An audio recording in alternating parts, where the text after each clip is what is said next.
Cuando Victoria Almonte entregó las llaves de un yate oxidado y carcomido por la sal, que había estado abandonado en el extremo más alejado del Muelle 14, durante más tiempo del que la mayoría de los trabajadores portuarios podían recordar, nadie le dio importancia.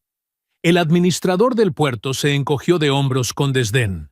El equipo de mantenimiento soltó una carcajada discreta mientras sostenían sus tazas de café.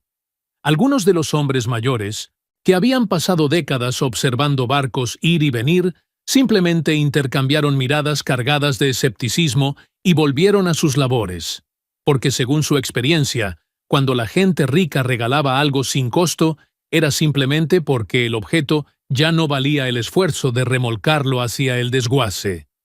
A los ojos de cualquiera en aquel muelle, el navío bautizado como Aurora no valía absolutamente nada. Era una silueta imponente bajo un cielo plomizo. Su casco, que alguna vez fue blanco, ahora lucía el color de huesos viejos. Los accesorios de latón estaban cubiertos por un verdín de negligencia, y las cubiertas de teca estaban agrietadas encorvándose en los bordes como las páginas de un libro olvidado bajo la lluvia. Era bajo cualquier medida visible lo más inútil que flotaba en el agua. Y el hombre que lo recibió, un mecánico naval de 38 años, llamado Esteban Weber, quien nunca en su vida había sido dueño de algo más costoso que la camioneta de segunda mano en la que llegaba a trabajar, no tenía la menor idea de lo que se escondía en sus entrañas. Esteban Weber había vivido en el mismo apartamento de 2 habitaciones cerca del puerto durante 6 años. El edificio era tan antiguo que las tuberías cantaban en invierno, y la vista desde su única ventana decente era apenas una franja de agua gris entre 2 almacenes industriales.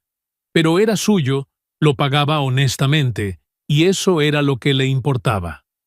Había crecido no muy lejos de esa costa, hijo de un pescador que creía en 3 cosas por encima de todo: llegar a tiempo, terminar el trabajo que tienes delante y nunca pedir prestado lo que no puedes devolver. Esos principios le habían servido bastante bien durante sus 20 años, pero el mundo a su alrededor no había sido particularmente cooperativo a cambio. Se casó joven, amó genuinamente y perdió a su esposa por una enfermedad antes de que su hija cumpliera 2 años. Había criado a esa pequeña niña Sofía solo desde entonces, trabajando en cada turno que podía conseguir, aceptando cada reparación que el puerto ofrecía, remendando barcos a los que otros habían renunciado, porque era bueno en eso, porque necesitaba el dinero, y porque había algo en el acto de la restauración, de devolver algo roto a su funcionamiento que encontraba tranquilamente satisfactorio, de una manera que no siempre podía explicar con palabras. Pero el puerto había cambiado. Los grandes contratos de transporte marítimo se habían trasladado a puertos más grandes más lejos en la costa. El tráfico de navegación recreativa había disminuido drásticamente. El puerto deportivo donde Esteban realizaba la mayor parte de su trabajo había perdido a 2 clientes importantes en un solo año. Y para cuando llegaron las lluvias de otoño, él estaba aceptando trabajos de mediodía solo para llenar los huecos, retocar la pintura del casco, reemplazar bombas de sentina en barcos que apenas valían la pena salvar, arreglar motores fuera de borda para pescadores de fin de semana que siempre querían negociar el precio a la baja. No estaba desesperado, pero estaba lo suficientemente cerca como para haber empezado a hacer cálculos mentales cada mañana. ¿Cuánto entra? ¿Cuánto sale? ¿Cuántos meses más antes de que los números dejen de funcionar? Sofía tenía ahora 7 años. Ella merecía más que una vida sostenida por cuentas que apenas cuadraban. Victoria Almonte nunca había tenido que pensar en los números de esa manera. Había crecido en un mundo donde las cifras siempre eran grandes y siempre las gestionaba alguien más, donde la presión financiera era una abstracción que le sucedía a otras familias, donde el puerto, este mismo puerto en el que Esteban había trabajado toda su vida adulta, era simplemente el lugar donde vivían los barcos de su padre. Jorge Almonte había construido su imperio naviero a lo largo de 4 décadas de trabajo implacable, expandiéndose desde una pequeña operación de carga costera hasta una de las empresas de transporte marítimo privado más grandes de la costa este. Había sido un hombre duro en los negocios y difícil en casa, y Victoria había pasado la mayor parte de su vida adulta negociando silenciosamente la distancia entre la versión de su padre que el mundo admiraba y la versión que ella realmente conocía.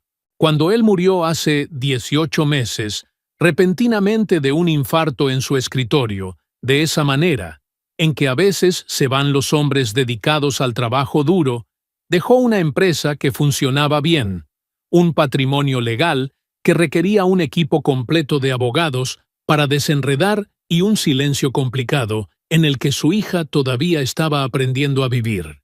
Tenía 35 años recién regresada de una década dirigiendo la división europea de Almonte Marítimo y había heredado no solo la fortuna de su padre, sino también sus asuntos pendientes, las propiedades que no había vendido, los activos que no había liquidado.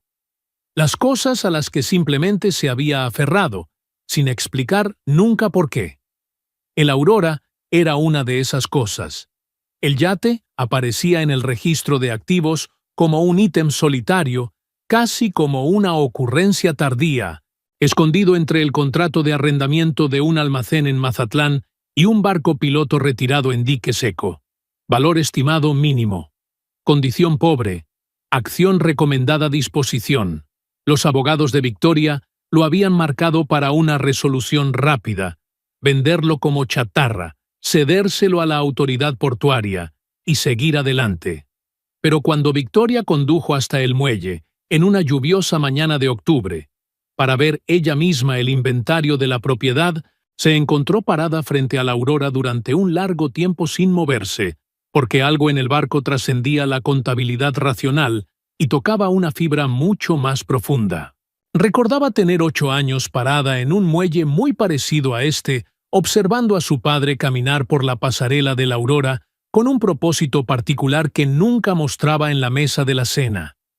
Nunca le habían permitido subir a bordo. El barco siempre había sido solo de él. Nunca había sabido por qué le importaba tanto, y ahora nunca lo sabría. Y el peso de esa pregunta sin respuesta se asentó sobre ella esa mañana lluviosa como el mal tiempo. Fue mientras estaba allí, atrapada entre el recuerdo y la decisión práctica, que notó a Esteban Weber. Él estaba trabajando en un barco vecino, un pequeño bote pesquero comercial, con un motor de estribor fallando, y lo estaba haciendo bajo la lluvia, sin quejarse, con la competencia enfocada y sin prisas de alguien que hace mucho tiempo había dejado de esperar a que las condiciones mejoraran antes de continuar con lo que tenía que hacer. Ella lo observó durante unos minutos sin llamar su atención. En un momento dado, un trabajador portuario mayor, un hombre llamado Pedro, quien había trabajado en el puerto durante 30 años y cuyas manos ahora temblaban con el frío, luchaba por levantar una pesada cubierta de motor por su cuenta. Esteban dejó sus herramientas sin que nadie se lo pidiera, cruzó el muelle y sostuvo la cubierta con firmeza, mientras Pedro la aseguraba. Luego regresó a su propio trabajo sin comentarios ni alardes. Era algo tan pequeño. Era el tipo de pequeña acción que la gente realiza todos los días sin reconocer que alguien los está observando. Y fue precisamente esa cualidad, la ausencia de público, la completa cotidianidad de la bondad, lo que hizo que Victoria siguiera pensando en él después. Ella no era una persona sentimental por entrenamiento. 20 años en el transporte marítimo corporativo habían construido muros alrededor de sus instintos que eran útiles en las salas de juntas y solitarios en las cenas, pero ella era hija de su padre, en más formas de las que admitía. Y Jorge Almonte, a pesar de su dureza, siempre había sentido un respeto particular por las personas que trabajaban sin actuar, que aparecían y hacían la tarea, porque la tarea necesitaba ser hecha. punto final. Para cuando caminó de regreso a su auto, esa mañana, había tomado una decisión que sus abogados más tarde llamarían irregular, poco práctica y extremadamente difícil de explicar a los contadores de la herencia. Ella le daría el Aurora al hombre del muelle. El papeleo formal tomó 3 días en prepararse. Victoria lo firmó un viernes por la tarde, sin ceremonia, en una oficina que dominaba el puerto, y no se arrepintió ni un segundo. La primera reacción de Esteban cuando uno de los representantes de Victoria lo llamó 3 días después fue que alguien le estaba tomando el pelo. Su segunda reacción cuando el papeleo llegó, y resultó ser completamente real, fue un largo silencio en la mesa de su cocina, con una taza de café frío y un documento que decía, en el lenguaje cuidadoso de la transferencia legal, que un yate a motor de madera de 19 metros de eslora, de origen histórico incierto y deterioro estructural significativo, ahora era suyo libre de cargos. Sofía, sentada frente a él con su cereal, preguntó qué pasaba. Él le dijo que no pasaba nada malo. Exactamente nada. Solo algo inesperado. Ella aceptó esto con la calma adaptable de una niña que había aprendido temprano que las cosas inesperadas eran una característica regular de la vida, y volvió a su desayuno. Esteban condujo al puerto el sábado siguiente por la mañana para ver lo que le habían dado, y se paró en el muelle mirando hacia la línea de flotación de la Aurora, con una expresión que las personas que lo conocían habrían reconocido como su cara de pensamiento muy quieto, muy tranquilo, procesando algo grande. Luego se arremangó y subió a bordo. La inspección inicial le dijo la mayor parte de lo que necesitaba saber sobre la condición del barco, y un poco de lo que necesitaba saber sobre su historia, y las dos cosas no coincidían del todo. El casco estaba comprometido en 3 lugares, no de manera peligrosa, pero lo suficiente como para requerir un trabajo serio. Los sistemas eléctricos estaban completamente muertos. El motor, una instalación diésel de doble eje de lo que parecía ser finales de los años 60, tendría que ser reconstruido desde cero si alguna vez iba a funcionar de nuevo. Todo esto era esperado, la arqueología normal de un barco que había sido descuidado durante una generación. Lo que no esperaba eran las otras cosas. La carpintería en el salón principal, debajo de capas de mugre y deterioro, era extraordinaria. Paneles de caoba tallados a mano, ejecutados con una precisión y un arte que pertenecían al portafolio de un maestro artesano, no a un yate de trabajo. La mesa de navegación estaba construida con una madera que no reconoció de inmediato, densa y de grano oscuro, el tipo de madera por la que los fabricantes de muebles pagaban sumas muy serias. Fijado al mamparo sobre la mesa de cartas, había un reloj de barco de latón, no una reproducción, sino un instrumento original, el tipo con una procedencia y una marca de fabricante, y un valor que no tenía nada que ver con la hora que marcaba. Y tallado en el marco de madera, alrededor de la entrada parcialmente oscurecido por décadas de acumulación de barniz, había un símbolo que no reconoció, una rosa de los vientos, estilizada dentro de un óvalo, con iniciales que no podía descifrar, y una fecha que parecía decir 1951. Pasó 3 fines de semana completos, simplemente limpiando y catalogando lo que podía ver. Y cuanto más descubría, más entendía que el Aurora no era lo que parecía desde fuera. Quienquiera que la hubiera construido, la había construido con un cuidado extraordinario y un costo considerable. Los registros que encontró en el cajón de la mesa de cartas, un diario de cuero maltratado y manchado por la sal, con varias páginas arrancadas cerca del frente, confirmaron que había viajado mucho. Entradas de puerto desde el Caribe, desde el Mediterráneo, desde Escandinavia, registradas con una mano que no reconocía. Alguien había navegado este barco a través de la mayoría de las aguas significativas del mundo. Alguien la había amado lo suficiente como para construirla hermosamente y navegarla con fuerza. Y luego alguien la había puesto en un muelle, en un puerto en declive, y dejó que los años se la llevaran. y Esteban no podía entender por qué. Y la pregunta lo atormentaba de la misma manera que siempre lo hacía el trabajo sin terminar. El detalle que más le molestaba no era la decadencia en sí, sino la deliberación que había debajo. Había lugares en el barco donde el deterioro se había permitido acumularse en la superficie, mientras algo más profundo estaba protegido, como si quienquiera que hubiera trabajado en ella por última vez hubiera querido que pareciera descuidada sin dejar que realmente se desmoronara. Era, pensó, el tipo de ocultamiento que requería un plan. Luego, en el cuarto fin de semana, su palanca encontró algo debajo de las tablas del suelo de la cabina de proa que cambió la naturaleza de la pregunta por completo. El compartimento no era visible hasta que quitaste una sección de la tabla del suelo que parecía en su superficie ser un panel estructural ordinario. Debajo había una escotilla sellada asegurada por una cerradura de latón que se había corroído casi por completo hasta cerrarse. Esteban pasó la mayor parte de una mañana trabajando para liberarla con aceite penetrante y una cuidadosa palanca.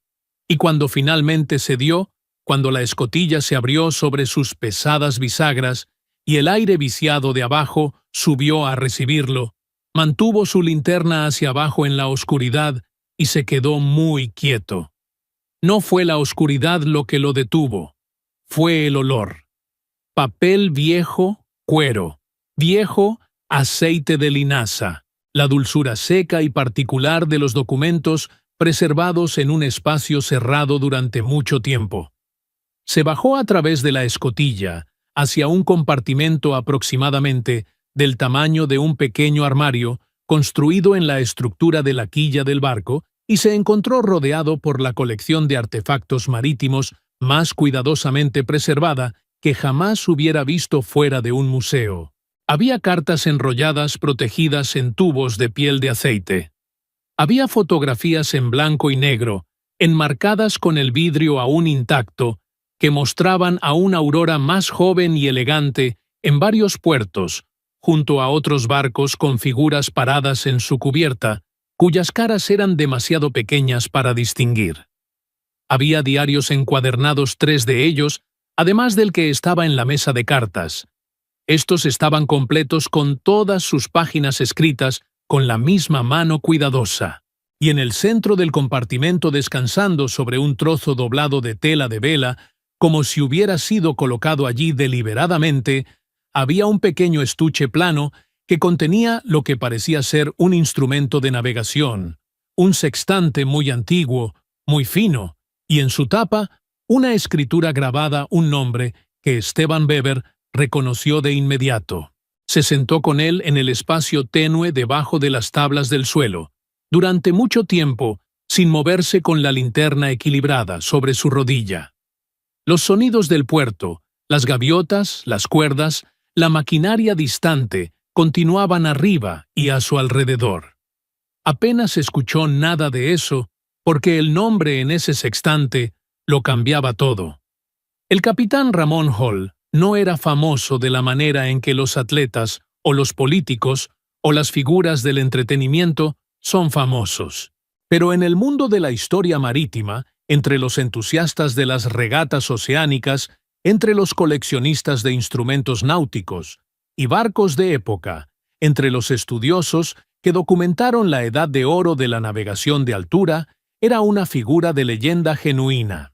A principios de los años 50, Hall había navegado una serie de cruces transatlánticos en condiciones que la comunidad náutica establecida había considerado temerarias, utilizando métodos de navegación que precedían a la asistencia electrónica, estableciendo récords que se mantuvieron durante años. Había desaparecido en 1963, con su barco perdido en una tormenta frente a las Azores. Ningún resto recuperado, ninguna explicación confirmada. Y con él se había ido prácticamente cada artefacto de su carrera náutica. Sus instrumentos, sus cartas, sus diarios y su barco, todo desaparecido. Durante 60 años, los historiadores marítimos habían asumido que el registro simplemente se perdió. Los coleccionistas habían gastado dinero serio en los pocos fragmentos autenticados que ocasionalmente surgían. Un museo en Newport tenía una galería entera dedicada a reconstruir la carrera de Hall a partir de fuentes secundarias.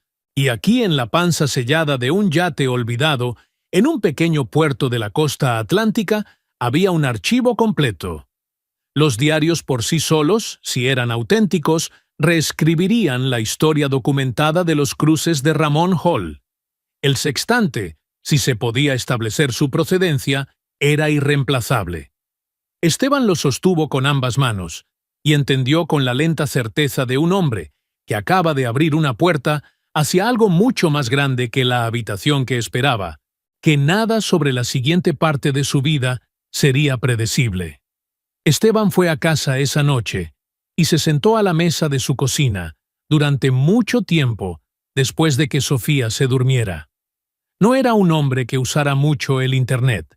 Tenía un teléfono para propósitos prácticos y una computadora portátil vieja que usaba para pedir repuestos y revisar los pronósticos meteorológicos. Pero pasó esa noche buscando, leyendo, aprendiendo.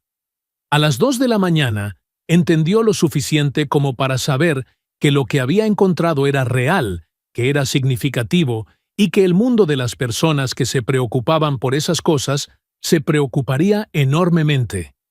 También entendió con la claridad práctica de un hombre que había pasado su vida sin tener dinero, que tenía en sus manos algo que valía muchísimo. No se sentía emocionado de la manera en que podría haber esperado. Sentía, más que nada, un tipo de responsabilidad grave, como si lo que sucediera después tuviera que manejarse correctamente porque la cosa que había encontrado merecía eso. El archivo había sobrevivido 60 años en ese compartimento sellado. Merecía sobrevivir a lo que viniera después. Publicó un resumen cuidadoso en un foro de historia marítima a la mañana siguiente, con fotografías del estuche del sextante y 2 páginas de uno de los diarios, y luego se fue a trabajar e intentó no pensar demasiado en ello. Estaba de regreso del trabajo a las 4 de la tarde. La publicación en el foro tenía 400 respuestas. Su teléfono, que no le había dado a nadie, había recibido 9 llamadas de números que no reconocía. La oficina de Victoria Almonte había llamado 2 veces. Las siguientes 48 horas tuvieron una cualidad que Esteban describiría más tarde con un eufemismo característico como inusual. Las respuestas llegaron a raudales de historiadores marítimos de 3 universidades, de un curador del Museo Marítimo Nacional, de 2 coleccionistas privados, cuyos nombres no significaban nada para él, pero aparentemente significaban mucho en ciertos círculos, y de un periodista de un importante periódico costero que de alguna manera ya había escrito 500 palabras sobre el descubrimiento antes de que Esteban hubiera confirmado un solo detalle. Las ofertas llegaron con una velocidad que se sintió surrealista.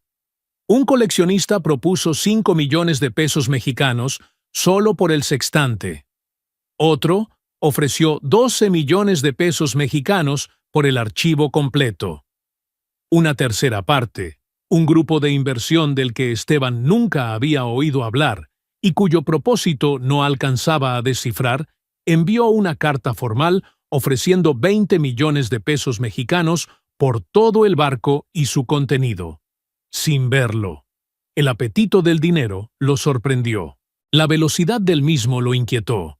Se encontró agradecido por la disciplina de su propio temperamento, por el hecho de que él era constitucionalmente lento para moverse, cuando moverse rápidamente se sentía peligroso, porque todo a su alrededor se estaba acelerando, y él necesitaba permanecer quieto. Victoria Almonte, cuando finalmente lo contactó directamente, dijo muy poco al principio. Estaba callada por teléfono de una manera que sugería que estaba gestionando algo interno y haciéndolo con cuidado. Y cuando habló, lo que dijo no fue sobre dinero. Le preguntó cómo estaba. Le preguntó si estaba bien. Le preguntó si alguien se había presentado en el muelle sin su invitación. Y cuando él dijo que 2 hombres habían venido a hacer preguntas esa mañana, Su voz cambió a algo más práctico e inmediato. Le dijo que enviaría personas para ayudar. Lo que envió fue un equipo de 3 abogados, un especialista en derecho marítimo y un consultor de seguridad, que pasó su primera hora en el sitio evaluando los puntos de acceso al muelle con una minuciosidad que incomodó visiblemente al administrador del puerto. Esteban observó todo esto con la misma quietud que aportaba a todo, y sintió algo cercano al alivio, no porque no pudiera manejar la situación él mismo, sino porque tener a alguien a tu lado, sin que lo pidieras y sin condiciones, era una sensación que no había experimentado en mucho tiempo. Para Victoria, el descubrimiento había abierto algo para lo que no estaba preparada. Había pasado las semanas desde la muerte de su padre lidiando con su patrimonio como una serie de tareas prácticas, manejables y finitas. No se había permitido llorar las cosas que no podía explicar, las conversaciones que no habían tenido, las preguntas que nunca había hecho la versión de su padre que existía fuera de las salas de juntas y las reuniones de accionistas. Pero cuando los informes sobre el Aurora comenzaron a filtrarse hacia ella, cuando los expertos empezaron a confirmar que Jorge Almonte no simplemente había comprado un barco decrépito, sino que había pasado años adquiriendo silenciosamente la colección más significativa de artefactos de Ramón Hall existente, preservándolos en ese compartimento sellado con el tipo de deliberación cuidadosa que sugería un proyecto profundamente personal, entendió que nunca había sabido realmente qué era lo más importante para su padre. Regresó a su estudio, al que solo había entrado 2 veces desde su muerte, y revisó los archivos que no había abierto. Encontró en el cajón inferior de su escritorio una carta dirigida en la letra de su padre a nadie sin sellar, sin terminar, escrita en varias hojas de su papelería personal, y fechada 3 años antes de su muerte. Se sentó en su silla y la leyó bajo la luz de la tarde, y no decía lo que ella esperaba. Jorge Almonte había descubierto el Aurora en una venta privada hace más de 30 años, cuando todavía estaba construyendo la empresa y tenía muy poco de sobra. Lo había comprado no como una inversión y no como una muestra de riqueza, sino porque había crecido leyendo sobre Ramón Hall, lo había idolatrado de joven, se había enseñado a sí mismo navegación celeste a partir de fotocopias de los ensayos publicados de Hall, y porque alguien le había dicho a través de una cadena de información de segunda mano que nunca verificó completamente que el barco podría haber pertenecido alguna vez a Hall. Había pasado años intentando probarlo y fallando, encontrando pequeñas evidencias, pero nunca la prueba concluyente. Luego, a los 20 años, había encontrado el compartimento sellado. Lo había abierto solo en medio de la noche un martes. No se lo había dicho a nadie, ni a sus abogados, ni a sus socios comerciales, ni a su hija, porque la carta decía que no quería que se convirtiera en una transacción. Quería que siguiera siendo lo que siempre había sido para él, una conexión privada con la cosa que le había hecho querer ser el tipo de hombre que podía navegar a través de un océano. Había planeado, decía la carta, donar eventualmente el Aurora y su contenido a un museo marítimo para darlos al público de una manera que permitiera a otros experimentar lo que él había sentido en ese compartimento sellado una noche de martes. Simplemente nunca había llegado a hacerlo. Lo había pospuesto, de la manera en que la gente que no está lista para dejar ir las cosas, pospone las cosas, y luego se le había acabado el tiempo. La carta terminaba en medio de una oración. Victoria se sentó con ella durante mucho tiempo. Entendió a su padre en ese momento más completamente de lo que lo había hecho en 35 años de conocerlo. El duelo que había estado manejando cuidadosamente durante 18 meses llegó todo a la vez, y ella lo dejó pasar, y después de un tiempo se asentó en algo más tranquilo y soportable. El tipo de tristeza que es en el fondo una forma de gratitud, para cuando el mundo de los coleccionistas en general entendió completamente lo que Esteban Weber había encontrado, las ofertas, habían escalado mucho más allá de cualquier cosa que pudiera atribuirse al simple valor del artefacto. La noticia se había extendido a través de la comunidad marítima con una velocidad que Internet permite, y que las generaciones mayores de coleccionistas todavía encontraban algo alarmante. Los expertos que autenticaron los diarios describieron sus contenidos como transformadores para el registro histórico de la navegación de altura de mediados de siglo. El sextante fue confirmado como el instrumento principal de Hall para su cruce del Atlántico en 1958, el que había roto el récord de solista vigente por 4 días. Por 2 expertos independientes que cruzaron el número de serie contra un documento de seguro oscuro que había sobrevivido en un archivo noruego. Las fotografías del compartimento oculto mostraban a Hall mismo a bordo de la Aurora, estableciendo una cadena de propiedad que nunca antes había sido documentada. Los historiadores comenzaron a revisar los resúmenes. Una productora de documentales hizo contacto. El Museo Marítimo Nacional emitió una declaración formal expresando su fuerte interés en la adquisición. Y alrededor de todo esto, como el clima formándose en alta mar, el dinero privado se reunió. Un comprador anónimo ofreció 30 millones de pesos mexicanos. Una fundación marítima privada contraatacó con 38 millones de pesos mexicanos. Un coleccionista europeo entró en la conversación con 45 millones de pesos mexicanos y no había terminado. Luego, 60 millones de pesos mexicanos. Los números tenían una cualidad de irrealidad para ellos, que Esteban tuvo que resistir activamente porque la irrealidad era una forma de descuido, y él había aprendido temprano que el descuido te costaba. Entre las partes que presionaban para acelerar la venta, había varias que no tenían ningún interés particular en la preservación, y todo el interés en adquirir el archivo para exhibición privada. 2 de ellos enviaron representantes al muelle que enmarcaron sus ofertas en términos diseñados para hacer que Esteban sintiera que resistirse era ingenuo, que este tipo de ganancia inesperada no llegaba 2 veces, que lo sensato era tomar el dinero mientras estaba sobre la mesa.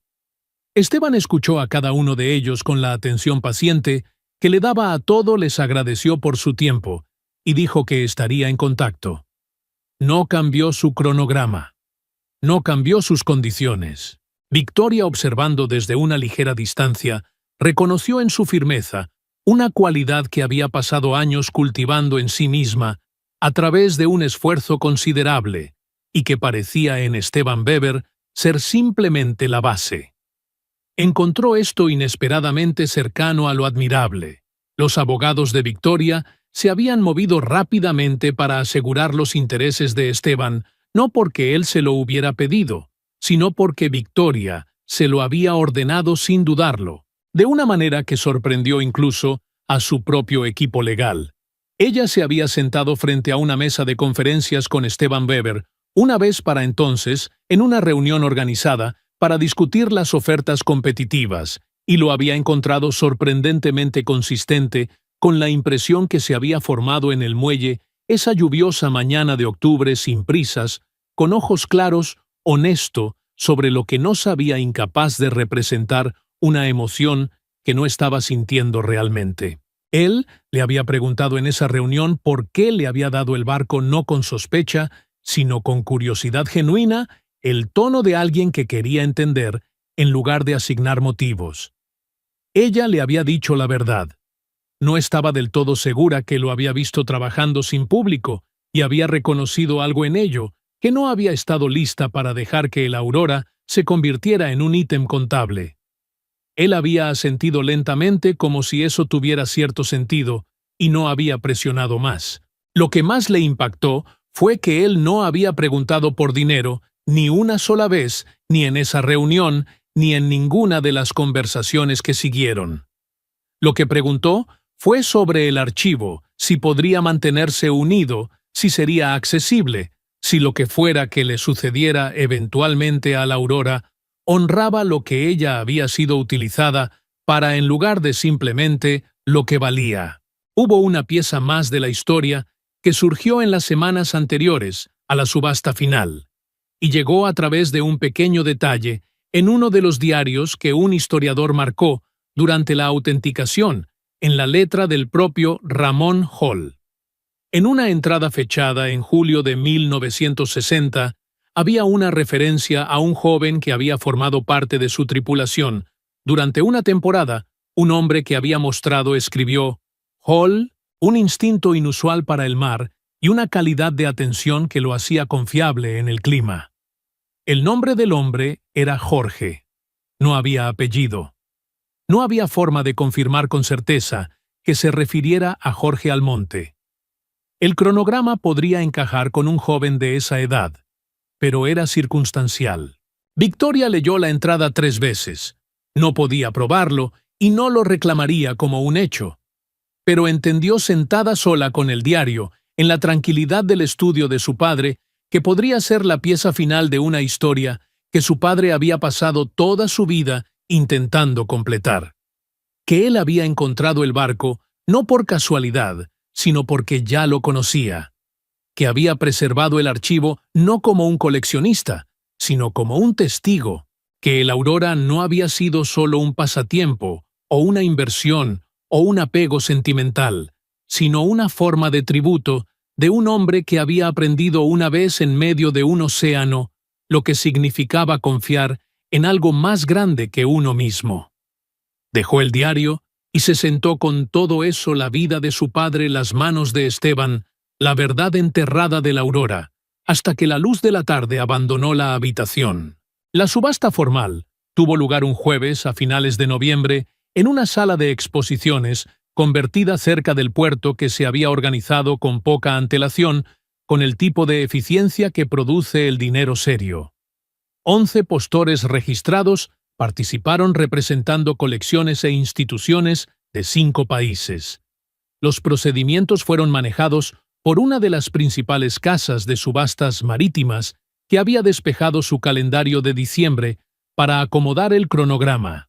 Esteban se sentó cerca de la parte trasera con una chaqueta color carbón que Sofía le había ayudado a elegir y observó los números moverse con el enfoque distanciado de un hombre que había decidido de antemano lo que iba a hacer.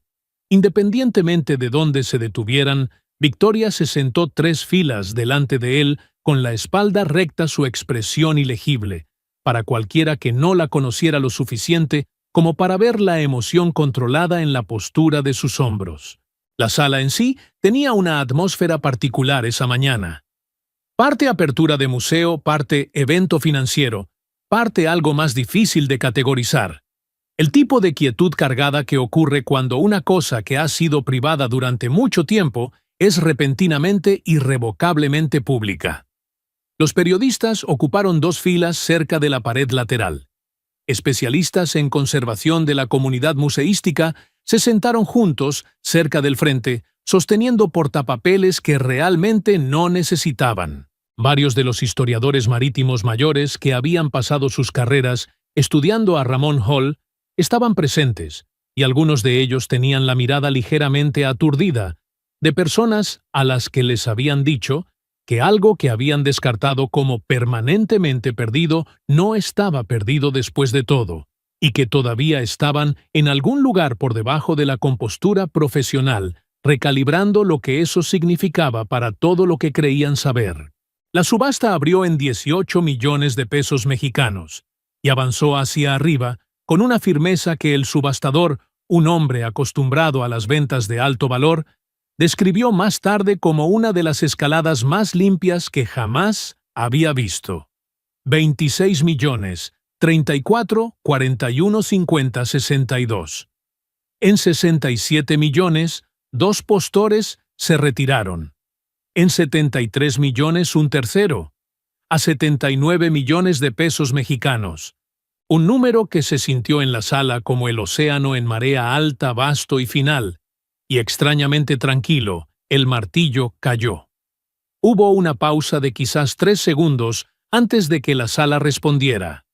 Y en esos 3 segundos, antes de que el ruido de la felicitación y el movimiento de la gente y la maquinaria práctica de la transacción se apoderaran de todo, Hubo algo que los presentes recordarían de diferentes maneras, pero todos estarían de acuerdo en que había estado allí. Una sensación de que algo enorme y largamente enterrado acababa de llegar finalmente a la superficie.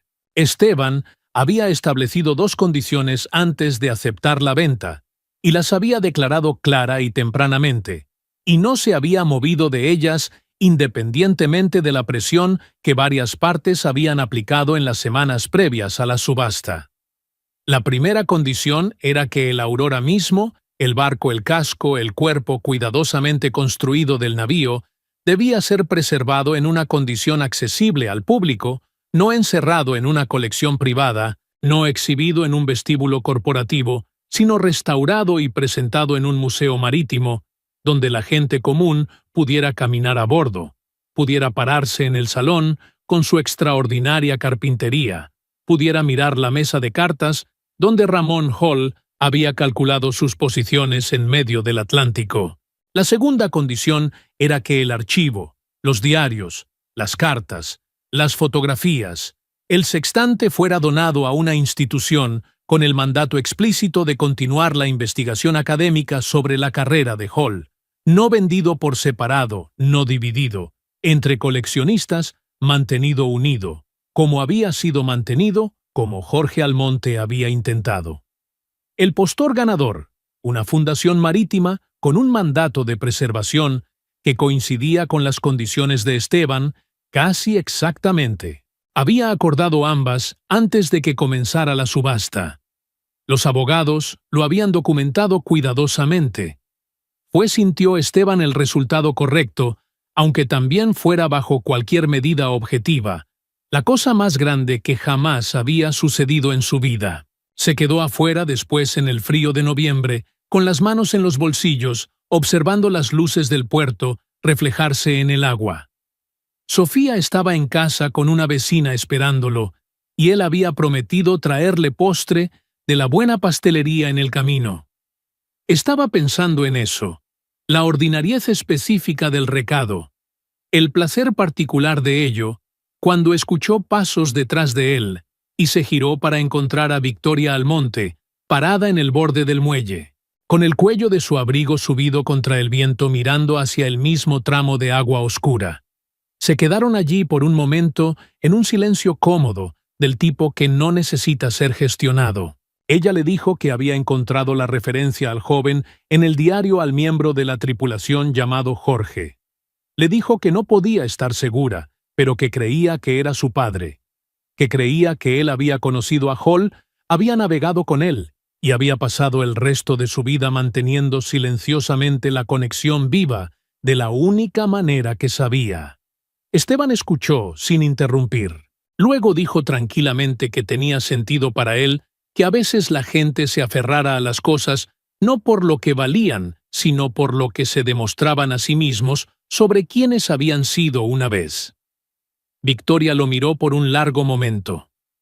Tuvo la sensación de que ella estaba a punto de decir algo significativo, y luego el momento pasó, y en su lugar, ella le preguntó si tenía planes para lo que vendría después.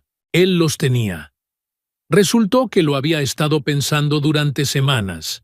Desde que el descubrimiento había dejado claro que el puerto albergaba cosas que valían la pena encontrar, que los barcos viejos llevaban la historia en sus cuerpos, de la manera en que la gente la llevaba en los suyos, que el trabajo de traerlos de vuelta, el trabajo paciente particular y poco glamuroso de la restauración, importaba de una manera que el mercado nunca había valorado adecuadamente. Quería abrir un taller adecuado, no solo un astillero de reparación, sino un lugar específicamente dedicado a la restauración de barcos históricos de madera. El tipo de artesanía que estaba desapareciendo, porque las personas que sabían cómo trabajar en ellos estaban envejeciendo, y la economía raramente tenía sentido sin apoyo institucional.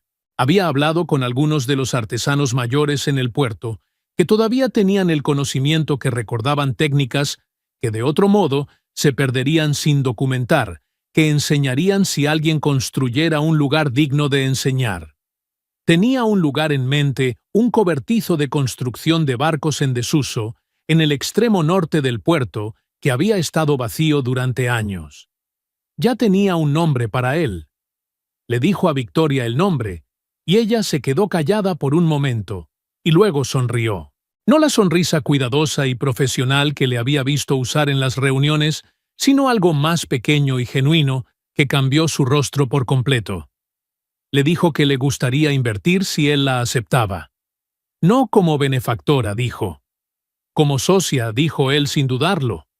Y se dieron la mano en el frío en el muelle, con las luces del puerto detrás de ellos, y ambos entendieron que este era el comienzo de algo que no tenía nada que ver con 79 millones de pesos mexicanos. El taller abrió la primavera siguiente, y el día que abrió el Aurora mismo recién inspeccionado, parcialmente restaurado, llevando en su popa las letras limpias de su nombre, en oro sobre azul oscuro, fue remolcado desde el puerto hasta su nuevo amarre permanente en el Museo Marítimo a 64 kilómetros arriba de la costa, donde estaría abierto a los visitantes todos los días, excepto los lunes. Victoria había asistido a la entrega formal, parada en el muelle del museo bajo la luz de la mañana, mientras una pequeña multitud de historiadores conservacionistas y trabajadores portuarios observaban al barco entrar. Había hablado brevemente, y lo que dijo no fue sobre los 79 millones de pesos mexicanos, o la importancia histórica o el récord establecido en la subasta. Habló sobre su padre, sobre la carta que había encontrado sobre la noche de martes, en el compartimento sellado sobre el joven en el diario, quien podía haber sido o no Jorge Almonte, pero que claramente había sido alguien a quien su padre reconoció en sí mismo. Habló sobre lo que significaba descubrir tarde que las personas que creías conocer tenían profundidades a las que no te habían dado acceso y sobre cómo a veces el acceso llega solo, que no en la forma que esperabas. No lloró, pero estuvo cerca. Y la gente en la multitud estaba cerca también. Y Esteban, parado a un lado con Sofía a su lado, sintió el peso particular de una historia que había estado buscando su final y había encontrado uno. La parte de Esteban de los 79 millones de pesos mexicanos, después de impuestos y los honorarios legales, y el costo considerable del trabajo de restauración ya completado, era todavía más dinero del que jamás había pensado que poseería. Lo manejó con el mismo temperamento que aportaba a todo cuidadosamente sin prisas, con un sentido claro de para qué servía. Pagó el contrato de arrendamiento del apartamento y se mudó a una pequeña casa cerca del agua, con un patio lo suficientemente grande para que Sofía corriera, y un garaje que convirtió inmediatamente en un taller secundario para los pequeños proyectos de restauración personal a los que nunca estaría dispuesto a renunciar por completo. Apartó una suma significativa en un fideicomiso para la educación de Sofía. Dotó una beca en la Escuela Vocacional Marítima, donde se había entrenado para estudiantes que necesitaban apoyo financiero para completar sus certificaciones. Y el resto, la mayoría se destinó al taller en el puerto, al equipo, y las instalaciones y los salarios de los artesanos que había reclutado, en la infraestructura de un lugar que lo superaría y continuaría el trabajo independientemente de lo que el mercado hiciera con la economía de la restauración de barcos históricos. Había nombrado al taller simplemente el Taller de Preservación Aurora. No era un nombre complicado. Decía lo que era. La luz de la primavera iluminaba a la Aurora en su nuevo amarre restaurado y listo para una nueva etapa de su historia. Esteban observaba el viejo yate junto a su hija Sofía, quien llevaba meses haciéndole preguntas sobre navegación, historia marítima y los secretos que el barco había guardado durante décadas. Mientras esperaba la apertura del museo, para subir a bordo, reflexionó sobre los principios que había heredado de su padre, presentarse a hacer el trabajo y actuar siempre con honestidad. Comprendía que no habían sido esos valores los que lo hicieron rico, sino los que lo prepararon para reconocer una oportunidad extraordinaria cuando apareció en su camino. Victoria también contemplaba el Aurora, con una emoción distinta a la que había sentido tras la muerte de su padre. Durante meses había revisado documentos, cartas y diarios personales que revelaban a un hombre más complejo, sensible y vulnerable de lo que ella había imaginado. Aunque no encontró nuevos secretos comparables al del barco, descubrió recuerdos, arrepentimientos y reflexiones que le permitieron comprender mejor quién había sido realmente. Gracias al hallazgo de la Aurora y al trabajo realizado junto a Esteban, sintió que finalmente había recuperado una parte importante de su padre y había transformado el duelo en gratitud. Mientras tanto, el taller de restauración creado a partir de aquella historia continuaba creciendo. Viejo Pedro, un experimentado trabajador portuario, fue contratado como instructor para transmitir conocimientos tradicionales sobre construcción naval a una nueva generación de aprendices. Con el paso de los meses, el taller asumió nuevos proyectos históricos y se convirtió en un espacio donde técnicas casi olvidadas podían preservarse. Jóvenes artesanos aprendían habilidades que rara vez eran valoradas por el mercado moderno, pero que resultaban esenciales para rescatar embarcaciones con un gran valor histórico y cultural. La historia de Esteban y Victoria demuestra que muchas veces las personas y las cosas consideradas inútiles solo están esperando a alguien capaz de reconocer su verdadero valor. El Aurora no solo escondía tesoros materiales, sino también historias, recuerdos y oportunidades de redención. Al final, el legado más importante no fue la riqueza encontrada, sino la capacidad de cuidar, comprender y restaurar aquello que otros habían ignorado. La vida recompensa a quienes trabajan con paciencia, honestidad y respeto, porque son ellos quienes logran descubrir los tesoros ocultos que permanecen esperando el momento y las manos adecuadas para devolverles la vida.